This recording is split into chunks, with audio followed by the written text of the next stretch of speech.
Oh my fuck, The Matrix Resurrections was so bad.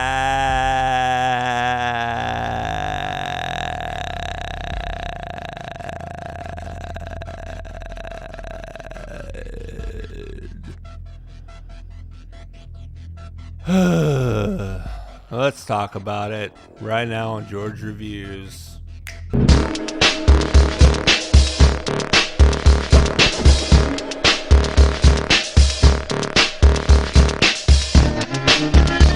Where do I even fucking begin with this shit show? I want to be real. I'm not the biggest fan of The Matrix. I kind of like it. You know, the first film has earned its place within the zeitgeist culture of being a classic, and it is a classic, and it's a good film. I think they should have just ended it there.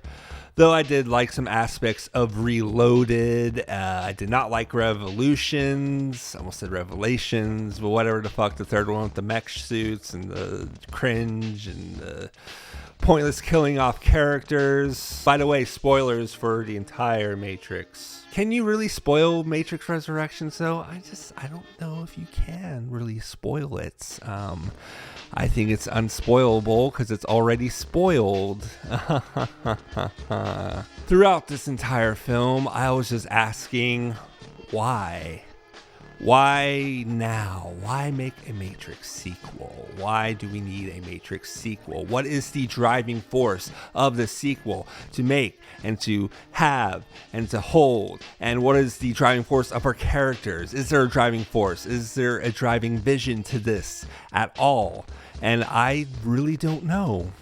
I don't have the answer to that. Unfortunately, it is a mess. I was constantly questioning why I was even watching this, but hey, gotta make that content, you know what I mean? And when I say driving force, because the original Matrix had, you know, an arc for Neo. It had, you know, an arc for the characters.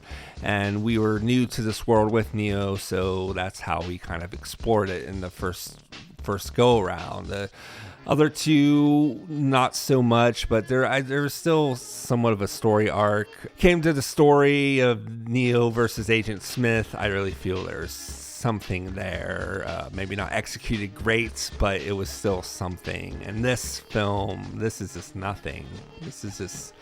It wants to be too meta. It wants to be a Matrix sequel. When it becomes a Matrix sequel, it becomes really boring.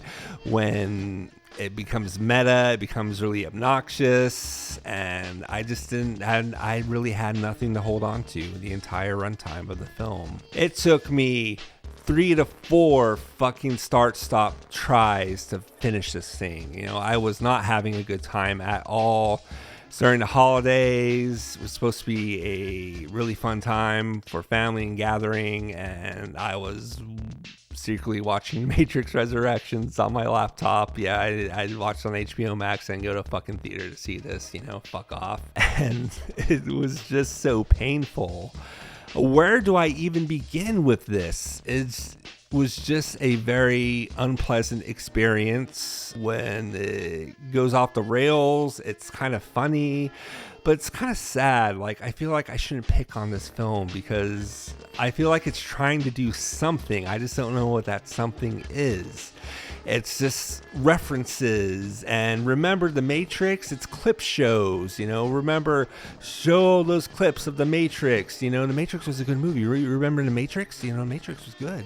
Where's the Matrix sequel? We don't know what the fuck we're doing, but hey, it's a sequel. And, you know, I really feel there is some artistic vision. I'm not going to, you know, totally not give Lana Wachowski any credit because I believe she was doing her best. I feel like they were going to make a Matrix sequel regardless, with or without her. Maybe sometimes it's important just to pass the fucking torch and just let it burn.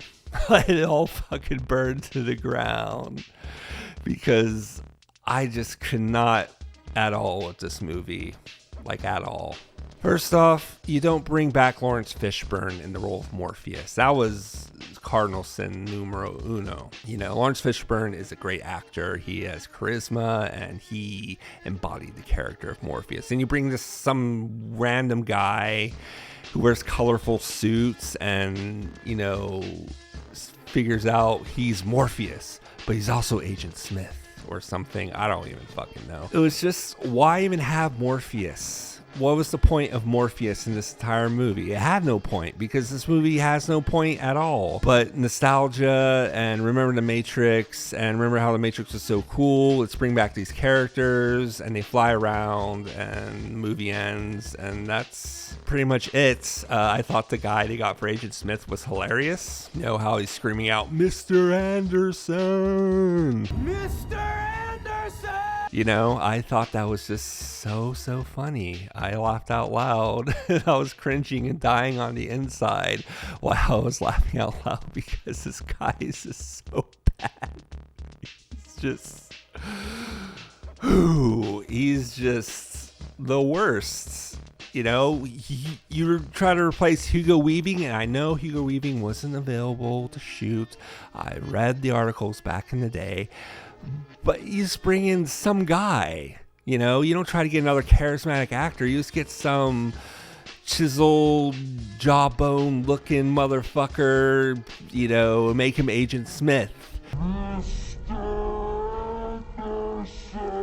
This film has interesting ideas on paper, but the way it's being executed, it just falls on its fucking face on the pavement and is bruised and bloody, and it just was a fucking mess. And there's nothing to reconstruct or help or save this, you know. I don't think any amount of rewrites or anything could really save this film. It was just a mess to begin with. It's a mess of an idea. It's a fucking dumpster fire of hilarity and just embarrassments, you know. I would be embarrassed to release this. I guess that's why they released it in theaters and HBO Max, because, well, we don't fully believe in this film, but, you know, we can drop it on HBO Max. People watch it that way. Maybe some people will see it in the theater. And, you know, it bombed.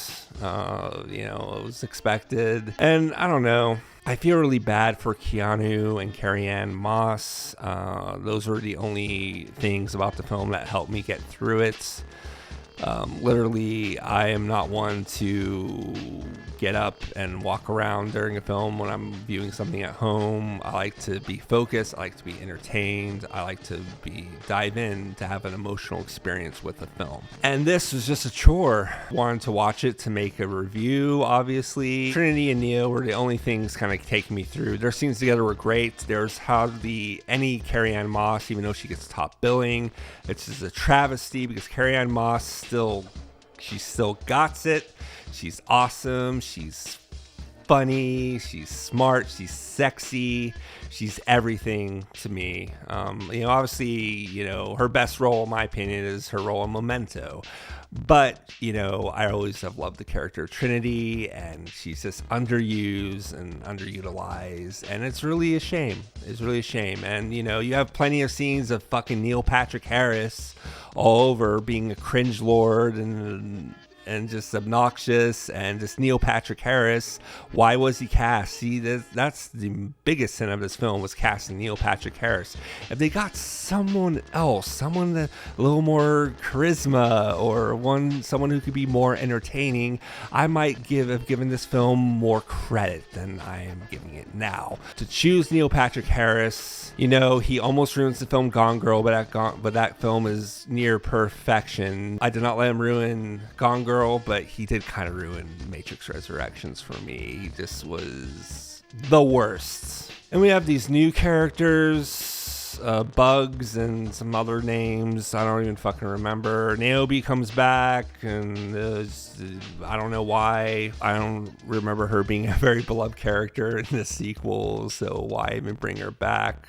Is it just because nostalgia, the Matrix, saying, hey, the sequels were good too, look at Niobe. Now, let me go back to Agent Smith, because, you know, Agent Smith doesn't need to be loud and cringy. Like, Agent Smith was cool, calm, and collected. You know, it was like, Mr. Anderson, He, didn't need to have big freak out, even though he does have that big laugh in Revolutions. That's forgivable because I enjoy that, but it didn't need to be so obnoxiously cartoonish. Even though he's kind of a cartoon character, he at least had personality. This guy is just so generic and loud and just, Mr. Anderson! There's some other things I did like. There's different effects, slowed frame rate, which I really thought was interesting. Kind of took me, it was pretty trippy, I thought. Not like surreal or anything, but trippy enough and enjoyable enough. So yeah, I thought that was okay. The film is just way too long. 2 hours and 20 something minutes. It's outrageous. You could easily cut at least 30 minutes out of this film and nothing would be lost, because this film really offers nothing. I know there's some fans out there who like it, and I have some friends who like it, and that's cool. I'm not trying to dig on anyone for liking it, but it's just so inept. It was so just why does this film exist? What was the idea going into this film? Why did anyone think this was a good idea to release or film or even write one page of dialogue? I don't know. It's an enigma. It's the Matrix. But what else is there to say about Matrix Resurrections? I didn't like it. I was kind of hopeful with the trailer a little bit, though the White Rabbit song was really on the fucking nose, unfortunately. And it's just, from the first frame, I knew it was going to be a dumpster fire. But a dumpster fire of hot garbage, which is the best compliment I can give this film. I'm going to rate Matrix Resurrections a 1.5 stars. I think that's generous, compared to what the film is, but that's my thoughts on Matrix Resurrections. I don't know if I could properly articulate myself good enough, but that's it. What are your opinions and thoughts on Matrix Resurrections? I'd really like to know down there in the comments below. Please make sure to like and subscribe if you'd be so kind. My name is George Ray. Thank you so much for tuning into this review and this video. Please remember to keep calm, keep cool, keep chill. Embrace great cinema, definitely not Matrix Resurrections. I'll see you on the next video. Until then, peace out.